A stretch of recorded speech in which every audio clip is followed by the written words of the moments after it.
Welcome back to Up the Villa podcast. We are back for the opposition preview with Alex from the Different Knock. How are you, mate? Pleasure. Yeah, thank you so much for having me back on. Really well. How are you? Yeah, really good, thank you. Been enjoying your content all season as well. So, yeah, very, very good. Keep it up. So, we may as well start with the big game that you had against Bayern Munich and get your thoughts on that. I think I started watching Real Madrid, Man City. I started off with that, and then Man City scored early. So I thought, I can't be doing with watching this. Yeah. So then I went to Arsenal and watched a bit of that. So I was like flip-flopping around. So it was a big game, really. You had the advantage of playing at home first. So how did you see the game? How did you feel it went? Yeah, whoever scheduled that was poor thinking. I think, look, it's a draw, so you take positives and there's things to work on. I think what I would say is, I think we get caught in the moment, which is understandable with football fans. If we take a bit of a step back, this is a lot of players, especially a lot of players who performed poorly last time, first time in this scenario. I don't know if you caught Manuel Neuer flicking the ball up and kicking it over Havertz's head. That is a man who has played 137 games in the Champions League. So there's a we're arriving at this level. I was pleased with certain aspects. I honestly this is sort of my feeling around Arsenal in general. We're so good on so many things, but the things that really, really, really matter are often where we fall down. I think the way we're structured, if you look at all the underlying numbers, if you're into all that stuff, we look really, really good. But I think that the final, do we have a moments player? Do we have someone who, in the first half, Bayern had two chances, one was a goal and one they got the penalty from. That is what we're up against, and we have six chances, and none of them or one of them went in. So I think if we look at how we played, I was pleased with how we kept Bayern in their half. I thought we were marginally the better team. We literally had more chances, etc. But in the end, two moments and they scored. Luckily, Trossard has an incredible ability to come off the bench and score goals. I think he's now got the most goals as a substitute in Europe's top 5 leagues, which is a really useful asset to have in a run-in. I was pleased. There's tweaks. I was surprised how gung-ho Arteta went, honestly. We committed a lot of men forward and brought on Zinchenko in the second half, which if you're an Arsenal fan will know that is a sign of we're trying to go for it. Because it's not for defensive solidity, I'll tell you that. Overall, on balance, pleased. I've seen some interesting takes around that game, but we'll see in the second game. I'm confident.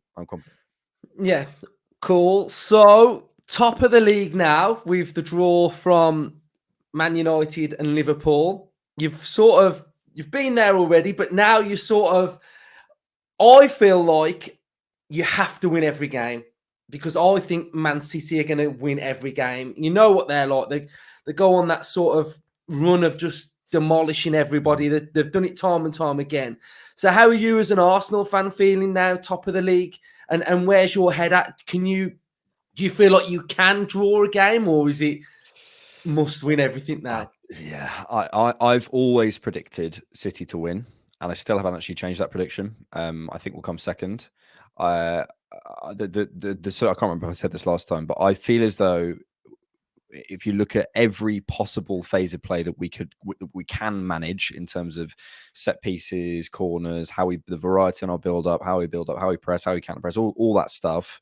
I don't see a difference ideas wise, not execution wise, but ideas wise with Man City. We can go toe to toe with them. The problem is, it's still the same thing with Bayern and Man City. I still don't think we have that one player, or maybe even that two players, Kevin De Bruyne, Erling Haaland, Rodri, Trent, Salah.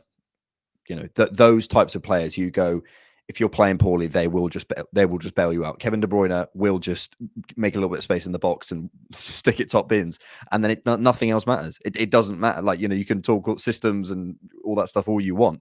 It doesn't matter if someone can do that. So that's the thing I feel we'll miss out on personally, and I think there's certain games coming up that I look at. For some reason, the Wolves game away, I've got a bad feeling about it, and I don't know why. We've got to go away to Spurs. We've got to go away to Old Trafford, which we haven't done particularly well at in the last couple of years. I think we'll just fall short. But also taking a step back, That's okay. Klopp's leaving.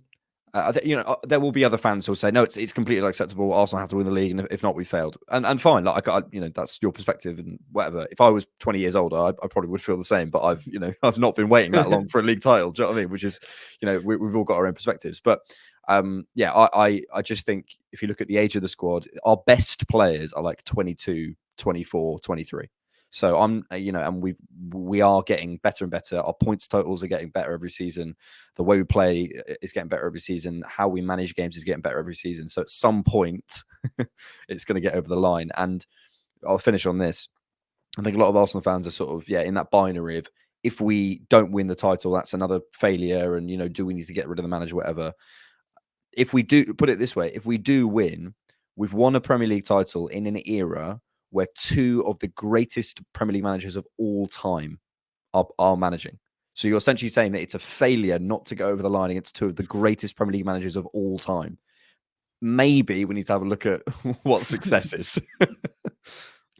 Yeah, from the outside, like from a a football fan that doesn't support Arsenal, I can see the progress that has been made. I can see to me, I don't like the phrase bottle it. So, like, when people say you bottled it last year, I don't really. I think sometimes what gives you the right to think you deserve to win it in the first place, which would mean you've bottled it, because I don't really think everybody thought Arsenal should have won it at the start of the season. So this season, I think you've had more pressure on you because of how well you went last year, and you nearly did it.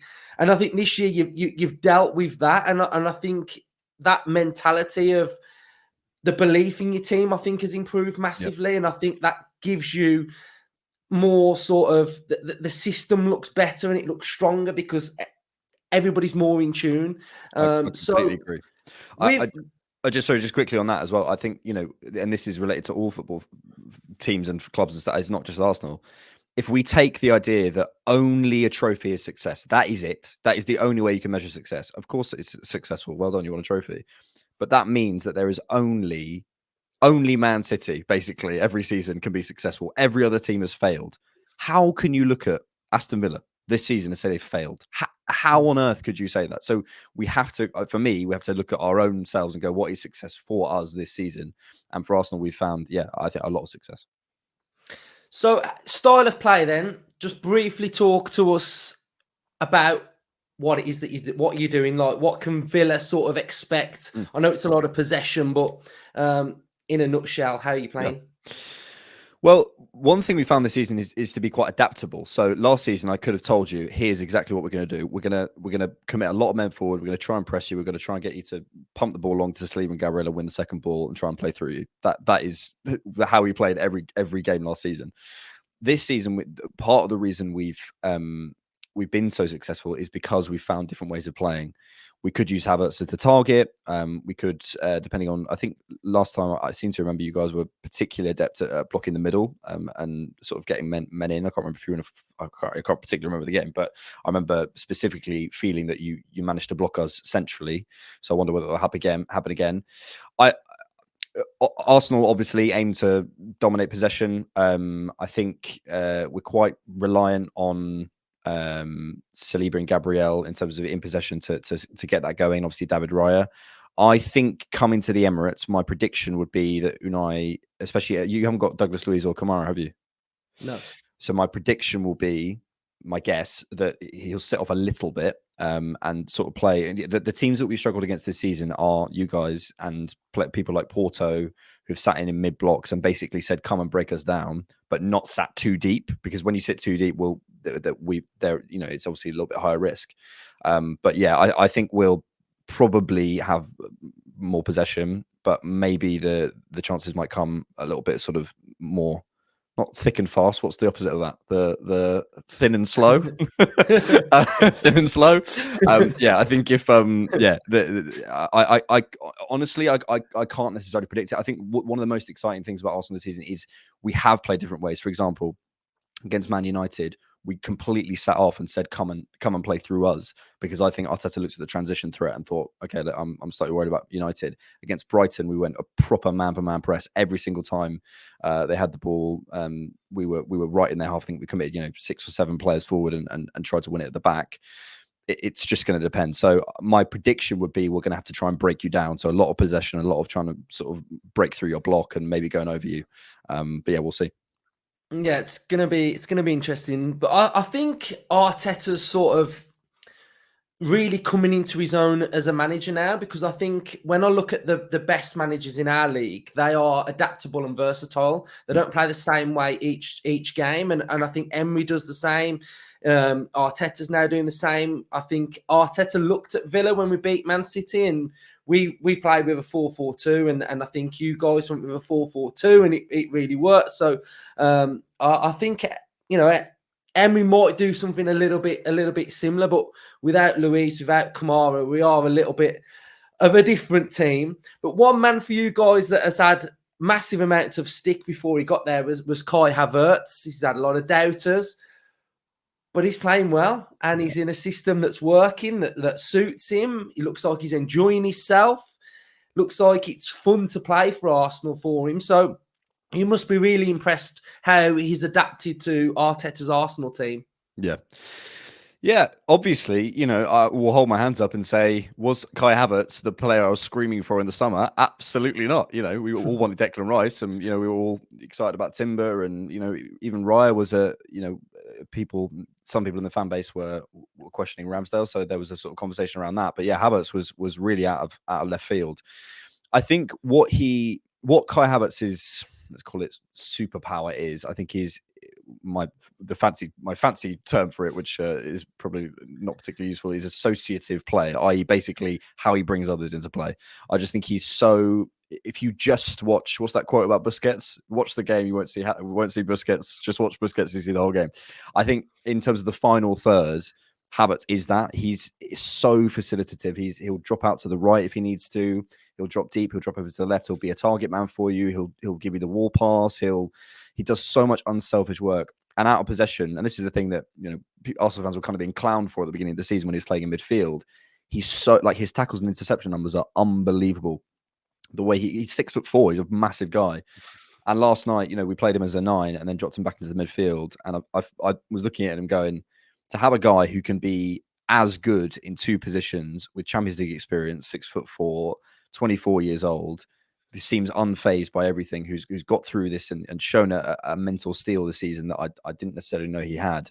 I feel very lucky. But I mean, this is a wider point related to football anyway. I often use the example of Paul Pogba. Well, maybe Mason Mount's a good example as well at the minute, but Paul Pogba, if you take a picture of him at any point in his career, the public perception is completely different. He can't get into the United team. He needs to get into the United team. He's gone away to Juventus. Why did we let him go? He's a world superstar. This is the best midfielder in the world. He comes back. He's oh my god, he's unbelievable. Then he's good on his day. Then you can, the public perception's doing that all the time. Mm-hmm. The player himself isn't changing. So it's just about putting players in the right environment. You've got largely the same squad you had under Steven Gerrard, and look what Unai's getting out of it. So it's about the environment.